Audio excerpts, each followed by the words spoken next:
Estábamos con el M sobre L.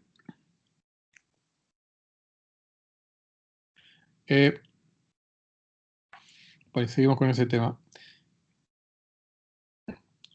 Fíjense lo siguiente, ¿no? Digamos, de la ley de Keppel-Barria-Newton, ¿no? Depende cómo uno la quiera ver. Digamos, para una partícula que orbita alrededor de una cantidad de masa, la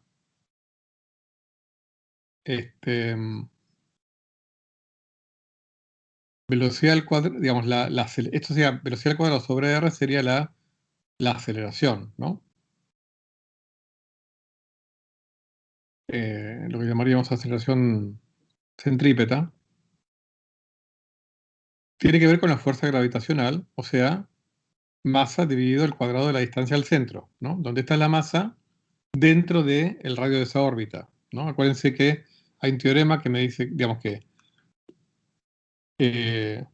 cuando una partícula orbita, lo que importa es la masa que está dentro de esa eh, esfera imaginaria, ¿no?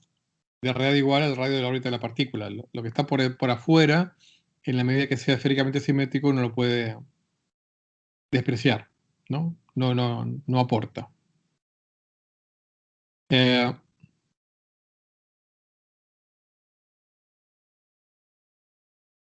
si hubiera un radio a partir del cual no hay más materia, o por lo menos no hay más materia significativa, y hubiera alguna estrella solitaria orbitando,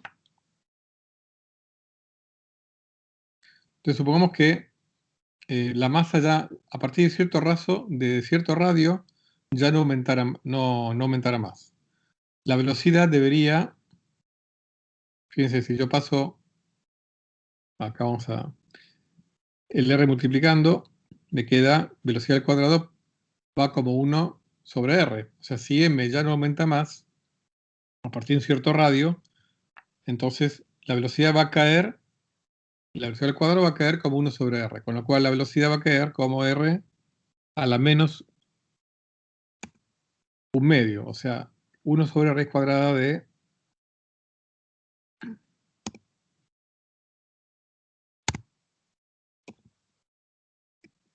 r.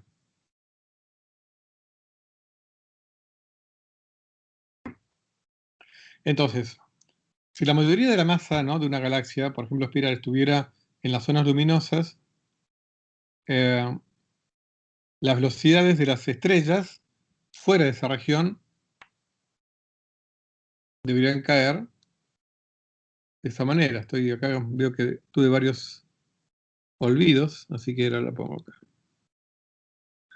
Deberían caer como r a la menos un medio.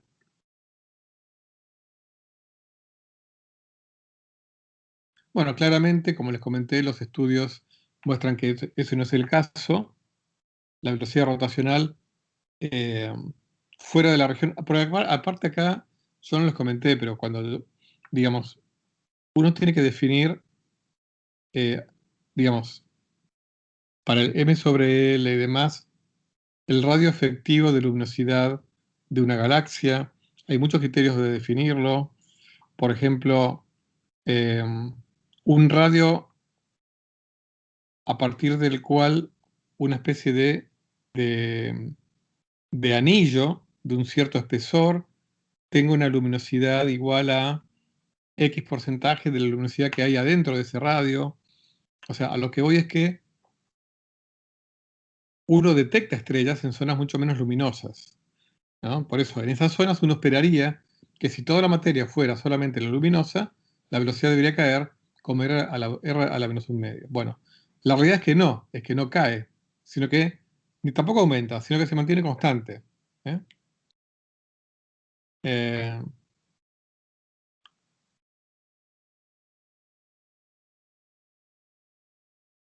fíjense, si la densidad cayera como r a la menos 2, como la masa es igual a la... Vamos a pensar, esto tenía que haberlo escrito, pero bueno. La masa total a un radio R es igual a la integral de la densidad por el radio al cuadrado por diferencial R, ¿no? Si la densidad cae como R a la menos 2, entonces la masa crecería como M, como R. Me quedaría la integral de diferencial R. La masa crecería como R. ¿eh? O sea, crecería linealmente con R. Por lo tanto, si aquí pongo una masa que crece linealmente con R, me quedaría que la velocidad efectivamente sería con una constante. ¿eh? O sea, si la densidad cae como R a la menos 2, entonces la masa crece linealmente con R. Entonces, claramente, la mayor parte de la masa va a estar en la parte, digamos, no, si esto vale, me refiero que digamos, esto uno lo observa en la región oscura de la galaxia. O sea, que valga en la región oscura y suponiendo que la ley de Newton sigue valiendo, o sea que la relatividad general vale, me refiero por la ley de Newton es una predicción de la relatividad general en regímenes no relativistas, como pueden ser los de las velocidades en una galaxia, que son regímenes no relativistas, o sea, velocidades muy por debajo de la velocidad de la luz, o sea, cientos de kilómetros por segundo versus 300.000 kilómetros por segundo, potencial gravitacional también mucho menor que 1, etc. Entonces, em, si esta ley sigue valiendo en las regiones oscuras, quiere decir que la mayor parte de la masa de una galaxia está en la parte oscura, porque, digamos, si uno multiplica, integra, pongámosle desde un radio en donde más o menos la galaxia ya no es luminosa. Yo integro entre ese radio y un radio igual al doble, por ejemplo, donde yo sé que todavía sigue valiendo que la velocidad de lo poco luminoso que hay sigue siendo constante, esa integral me va a dar hay mucha más masa, por decirlo hay mucha más masa en el, entre comillas, manto o en la capa galáctica que va desde, pongamos la Vía Láctea, ¿no? Que tiene un radio de unos 50.000 años luz. Pero yo tengo evidencias de que hay materia, por ejemplo, hasta 100.000 años luz. La cantidad de materia que hay en la galaxia entre R igual a 50.000 y R igual a 100.000 es mucho mayor, si hacen la cuenta matemática, que la que hay en el núcleo de 50.000 años luz de radio. Hay mucha más masa en ese manto que va entre 50.000 y 100.000. ¿Ok? O sea que claramente hay mucha más materia oscura que materia luminosa en general en todas las galaxias, tanto elípticas como espirales.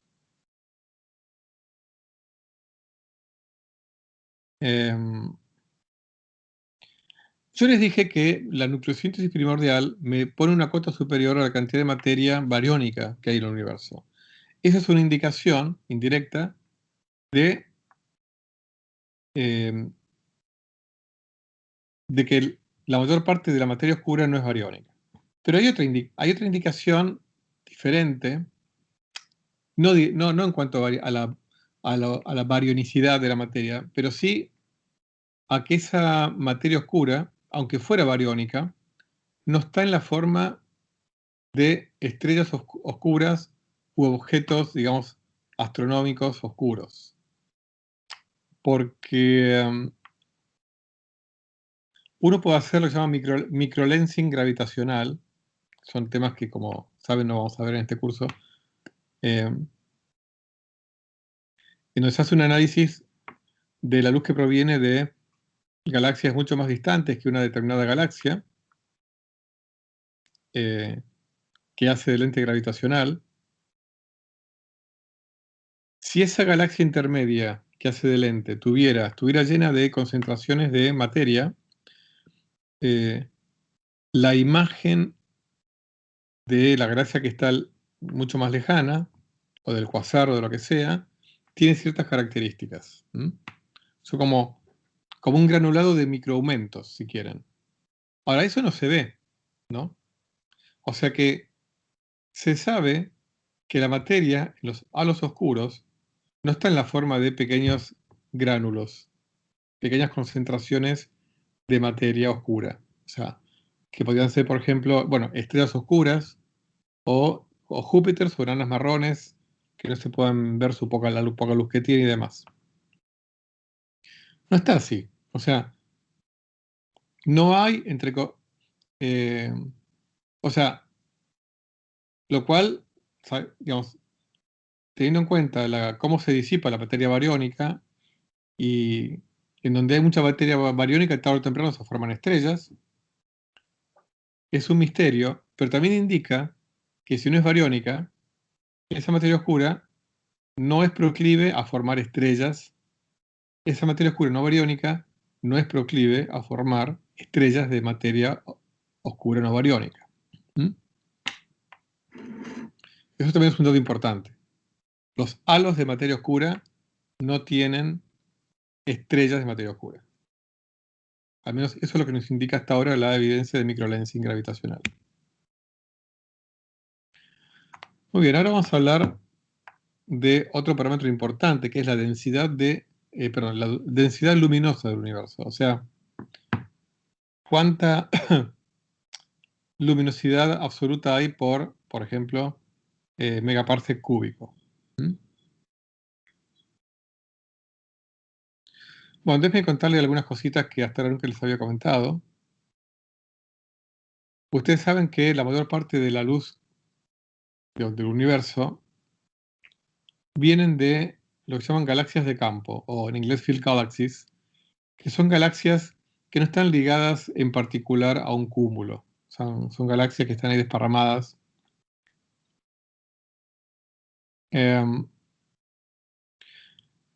Nosotros hemos citado un trabajo de Pascal, Lubin y Dorman del 95.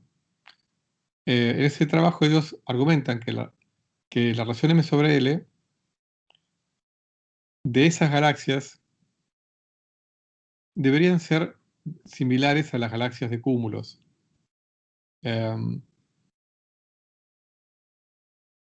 Porque los modelos de formación de galaxias no requieren de cúmulos para que las galaxias se formen. O sea que es más bien son los cúmulos los que van como acretando galaxias y no las galaxias que se vayan formando en cúmulos. Entonces se supone que las galaxias que hay en cúmulos son galaxias que eran de campo y se fueron incorporando a la comunidad cumular. No hay nada teórico que indique que las galaxias de campo tengan una historia de formación diferente, con lo cual se espera que la relación M sobre L para las galaxias de campo sea similar a las galaxias de cúmulo. Entonces lo que podemos hacer es, por un lado, o sea, acá de qué se trata, a partir de, como les dije, por un lado mido eh, el M sobre L para cúmulos, ¿no? Y por otro lado, intento medir o intento estimar la densidad luminosa del universo. O sea, en promedio en todo el universo, cuántos lúmenes, lúmenes por metro cúbico, ¿no? O sea, o cuántos ergios por metro cuadrado por megaparsec cúbico tengo en promedio en el universo. Entonces yo puedo, como les dije, puedo estimar M sobre L para cúmulos, porque para cúmulos virializados. Esos métodos obviamente no puedo aplicarlos para galaxias de campo, porque no están virializadas. Las galaxias de campo están ahí, o sea, no tengo elementos o sea, yo puedo medir su luminosidad aparente, pero no tengo forma de medir la masa en forma directa de la masa de esas galaxias de campo. Ahora, si yo mido el M sobre L de los cúmulos y luego mido la luminosidad de las galaxias de campo conozco su redshift, puedo hacer estadística, más allá de que las galaxias de campo pueden tener velocidades peculiares, por supuesto, pero puedo hacer estadística y estimar una densidad luminosa promedio del universo. Apunto una región del cielo, mido las luminosidades aparentes y los corrimientos al rojo de una enorme muestra de estrellas, de galaxias, y hago una estimación para esa densidad luminosa del universo. ¿Ok? Son dos cosas distintas. Por un lado, el m sobre L de los cúmulos. Por otro lado, la densidad luminosa de una determinada muestra de galaxias, ¿no? En un determinado rango angular y rango de redshift. ¿Ok? Entonces, si yo multiplico esas dos cosas, debería obtener una estimación de la densidad de materia del universo. O sea, m sobre L multiplicado por densidad de luminosidad absoluta por unidad de volumen me da masa por unidad de volumen. O sea, densidad de materia en el universo, ¿no? Esa es la idea, ¿no?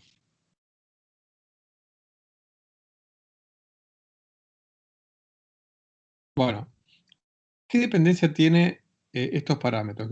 ¿Se acuerdan que habíamos visto hace un ratito que las luminosidades que uno infiere a partir de las luminosidades absolutas y los corrimientos al rojo varían como la constante de Hubble a la menos 2? ¿Ok? O digamos, o tienen un error que va como el error de la constante de Hubble a la menos 2. Y las distancias a estas fuentes de luz, ¿no? Las distancias,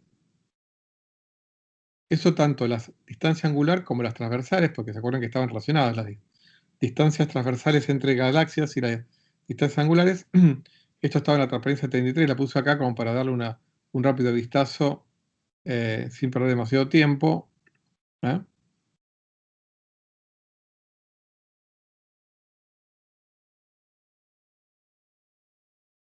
A ver, espera un cita.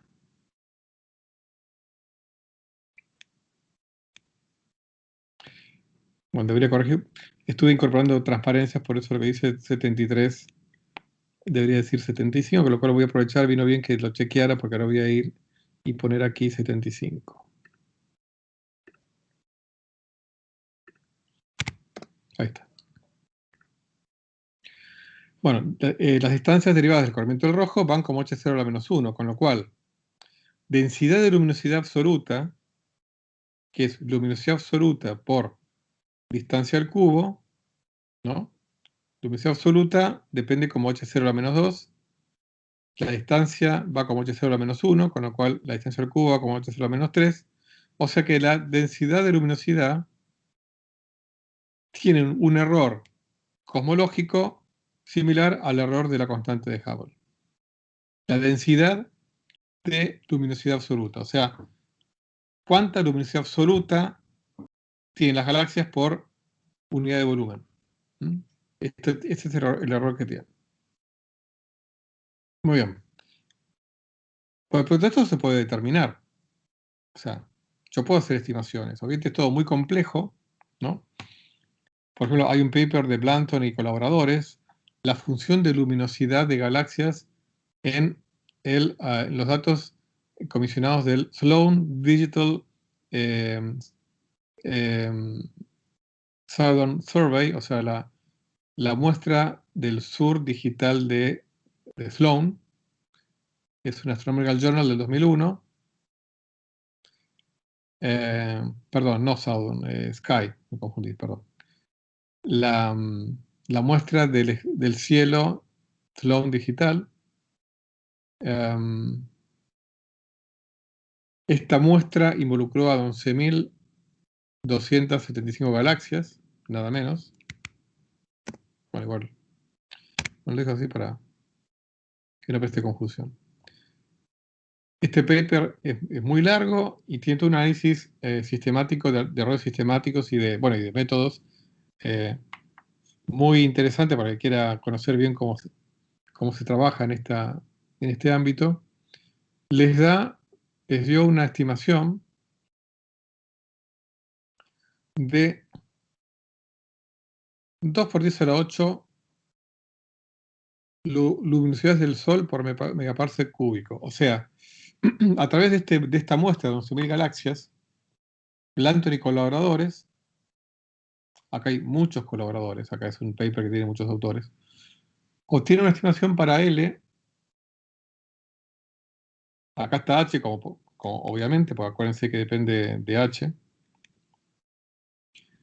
Digamos que el universo, según este paper, la luminosidad del universo, la densidad de luminosidad del universo es, o el universo en promedio, a menos de acuerdo a esta muestra de galaxias,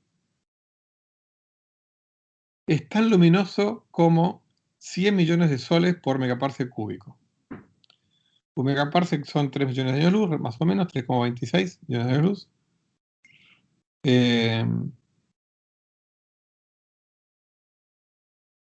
Así que un megaparsec cúbico son más o menos 27 millones de años luz cúbicos. O sea que en promedio el universo ilumina o tiene luz en promedio equivalente a 100 millones de soles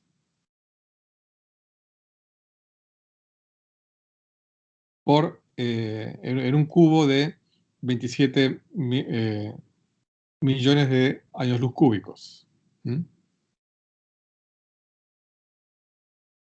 No parece mucho.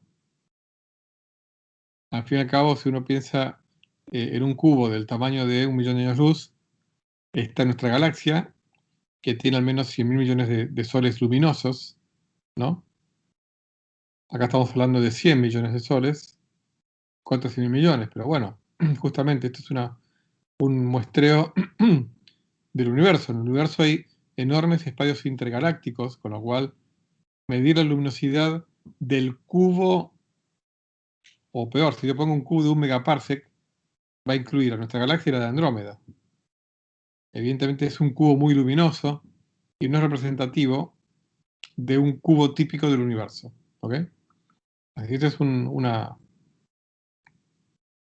estimación.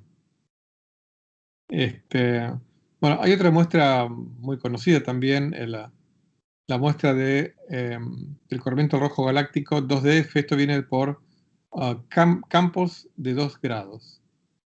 O sea, se hacen muestreos en un campo observacional de 2 grados, digamos, de ancho, y se observan ahí todas las galaxias que aparecen en ese campo.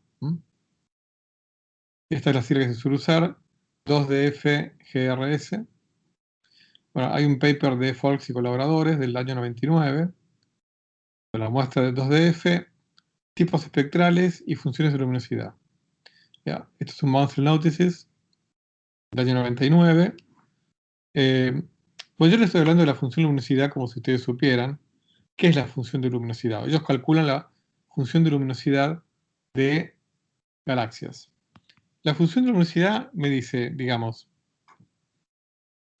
el número de galaxias por intervalo de luminosidad. O sea, cómo se distribuye estadísticamente la población galáctica en cuanto a luminosidades. O sea, cuántas galaxias hay, porcentualmente hablando, que tengan luminosidades absolutas entre tanto y tanto. O sea, es una curva donde yo tengo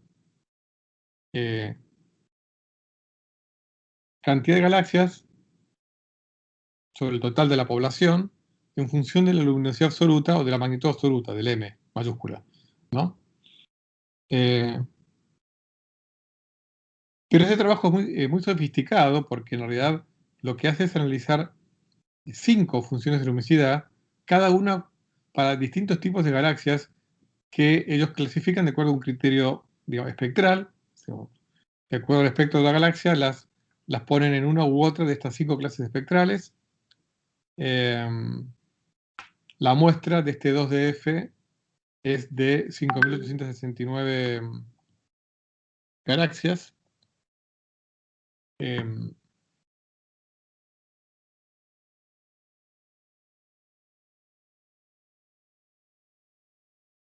Esto es importante porque esto, digamos, la función de luminosidad luego yo la puedo integrar y obtener información sobre la densidad de luminosidad L. O sea, si yo tengo la función de luminosidad y un conteo de número de galaxias por unidad de volumen, puedo deducir la densidad de luminosidad L. ¿Ok? Conteos de galaxias vamos a verlos en las últimas clases de este curso. Así que para eso esperar un poquitito. Bueno, el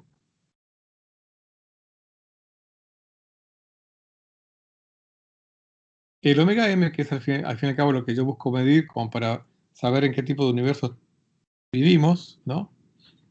El omega m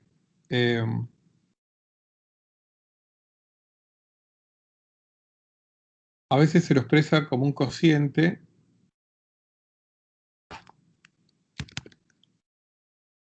entre la densidad de masa crítica y la densidad de luminosidad. O sea que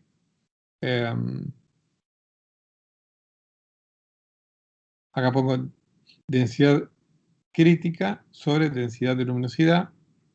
Si yo pongo la densidad de luminosidad, por ejemplo, determinada en este estudio, tengo este valor, 1390 más menos 140 H, ¿no? Minúscula, M sobre L. Perdón, acá estoy diciendo cualquier cosa. No tiene nada que ver con esto. Esto es, si yo escribo aquí el cociente M sobre L,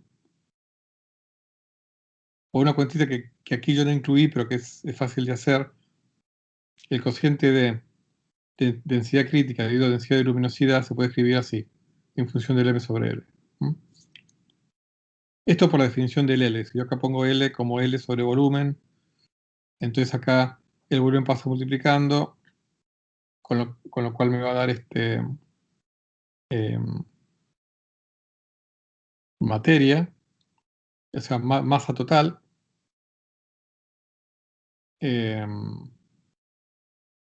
dividido en luminosidad total de esa cantidad que yo estoy mostrando.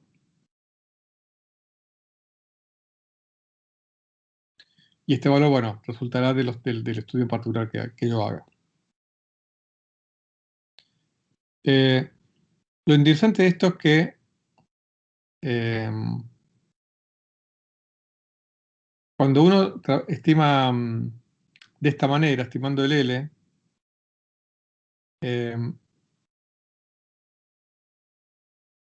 el omega m resulta independiente de H. ¿Por qué?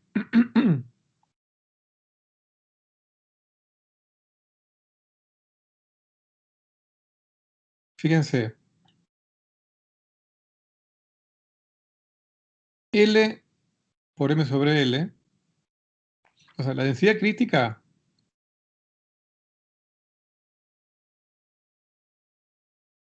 por su definición va como H0 cuadrado, por definición de densidad crítica, por la ecuación de Friedman para un universo plano, ¿no? Y el Lm sobre L, lo habíamos visto por acá,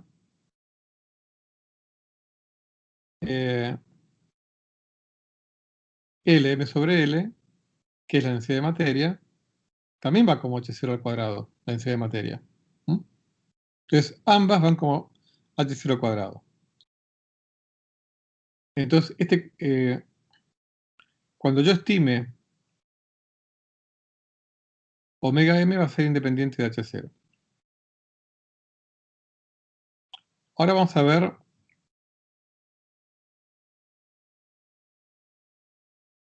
algunas cuentas. Fíjense que si, por ejemplo, yo aquí utilizara un M sobre L como los que vimos hace un ratito, por ejemplo, 200 y pico, aquí automáticamente me va a dar una estimación para la densidad crítica dividido la densidad de luminosidad, que esta es la que yo tengo que medir después. Pero bueno, acá hice las cuentas concretas.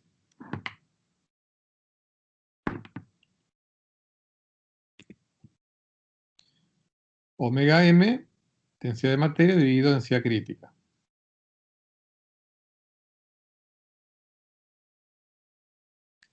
Yo acá reemplazo ρm por esto que está acá, me queda esto que está acá.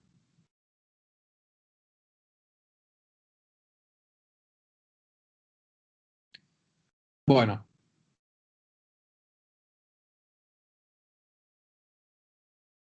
este valor para aquí resulta lo siguiente.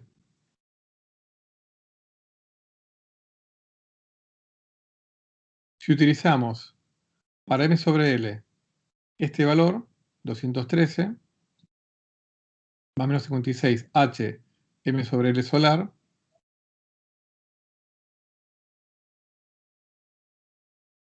¿no? M sobre L. Y después aquí pongo densidad crítica,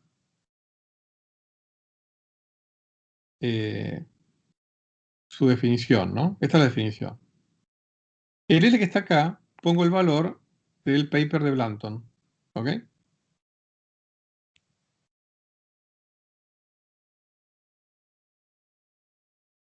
Acá puse las cuentitas, me queda el H, y tengo este valor que está acá, ¿no? Simplemente acá lo que hice fue trabajar con esos exponentes, qué sé yo. Acá me queda menos 29, menos 8, menos 37. Acá dejé la velocidad del sol, y aquí simplemente escribí megaparsec en función de kilómetros o de centímetros, y que cancelé con esto, y me queda este número grande, ¿no? Porque esto tiene que ver con el megaparsec evaluado en centímetros. Bueno, entonces, el omega m, utilizo el 213 de alguno de los trabajos anteriores. Bueno, este particular, el 213 de acá, el paper de Calvert.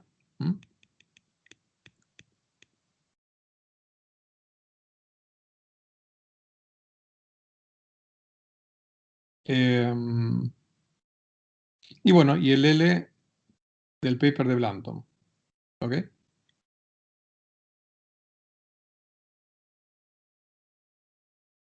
Y obtengo el omega m, que como les dije se hace independiente de la constante de Hubble.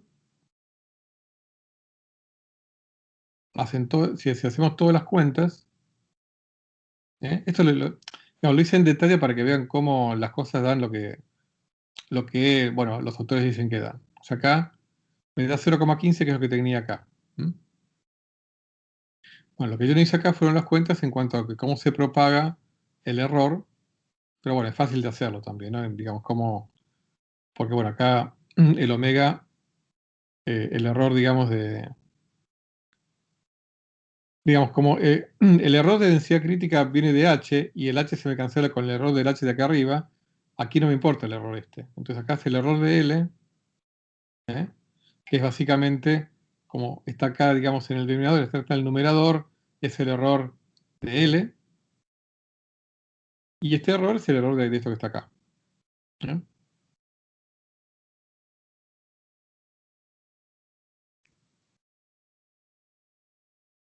O sea que este valor sale de estos dos papers, el de Blanton y el de Calvert. ¿Ok?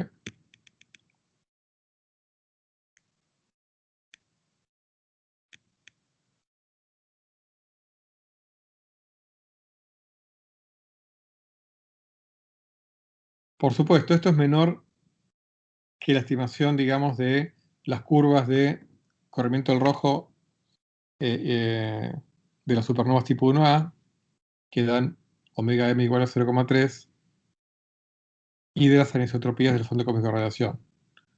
Pero bueno, acuérdense que esto tiene, digamos,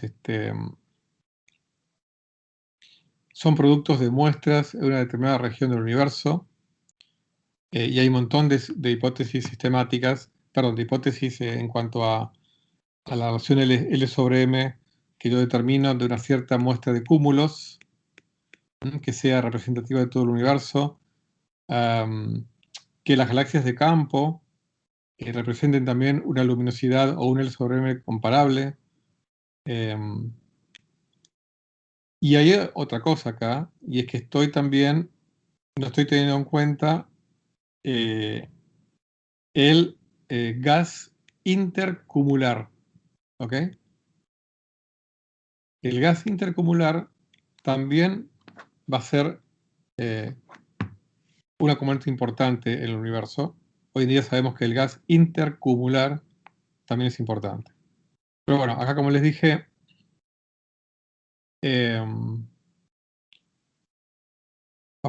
esta conversión lo que hice fue desarrollarlo acá y obtuvimos esto, que es lo que se entiende de cómo podemos, con esta información por separado de la densidad de luminosidad y del M sobre L, llegar a este valor. Pero bueno, les cuento que realmente el masa intercumular, la masa intercumular también es un componente significativo del universo. Pero bueno, vamos a parar acá porque ya si no entramos en el otro tema. Así que bueno, hasta acá llegamos hoy.